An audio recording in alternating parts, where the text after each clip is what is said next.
Οι εμπορικές εντάσεις έχουν εντείνει την παγκόσμια αβεβαιότητα. Οι Ηνωμένες Πολιτείες Αμερικής αύξησαν τους δασμούς κατά 20 ποσοστιαίες μονάδες στις εισαγωγές από τον Καναδά και το Μεξικό, καθώς και επιπλέον 10 ποσοστιαίων μονάδων στα κινεζικά προϊόντα. Συνολικά, μια αύξηση 20 ποσοστιαίων μονάδων από την ανάληψη των καθηκόντων του Προέδρου Τραμπ.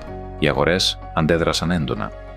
Ο S&P 500 υπέστη το χειρότερο τρίμηνο από το 2022 και η μεταβλητότητα αυξήθηκε κατά 28%.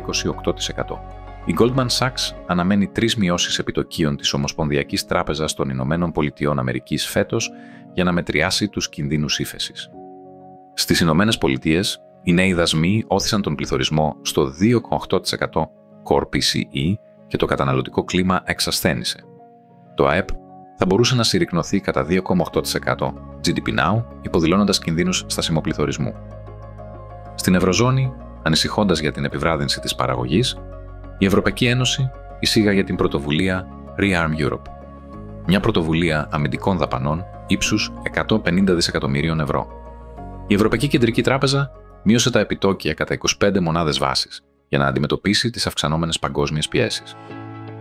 Στην Κίνα, παρά τον στόχο για ανάπτυξη 5% και το δημοσιονομικό έλλειμμα 4%, το υψηλότερο των τελευταίων δεκαετιών, οι χαμηλότερες αγορές ακινήτων και οι αμερικανικοί δασμοί επιβαρύνουν τις κινεζικές εξαγωγές. Αυξημένη μεταβλητότητα. Οι δασμοί ενισχύουν την αβεβαιότητα. Οι αμυντικοί τομείς, επιχειρήσεις κοινής ωφέλειας, βασικά καταναλωτικά αγαθά, υγειονομική περίθαλψη, μπορεί να τα πάνε καλύτερα, ενώ οι βιομηχανικοί κλάδοι αντιμετωπίζουν αντίθετους ανέμους. Απάντηση της Κεντρικής Τράπεζας. Εάν οι οικονομικοί κίνδυνοι συνεχίσουν να υφίστανται, είναι πιθανό να υπάρξουν περαιτέρω μειώσεις επιτοκίων ή ενέσεις ρευστότητας. Τα περιουσιακά στοιχεία σταθερού εισοδήματος θα μπορούσαν να επωφεληθούν, αν και ο πληθωρισμός μπορεί να διαβρώσει τις πραγματικές αποδόσεις.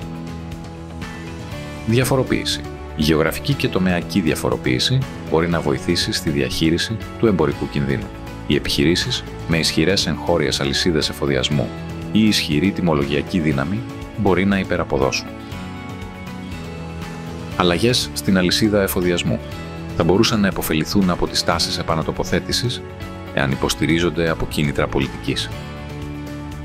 Ένας παρατεταμένος εμπορικός πόλεμος θα μπορούσε να περιορίσει την παγκόσμια ανάπτυξη έως και κατά 1,4 τρισεκατομμύρια δολάρια, ενώ η μεταβλητότητα και οι πιέσεις στα περιθώρια κέρδους μπορεί να αυξηθούν, η βελτίωση της σαφήνειας της πολιτικής θα μπορούσε να προκαλέσει ανάκαμψη.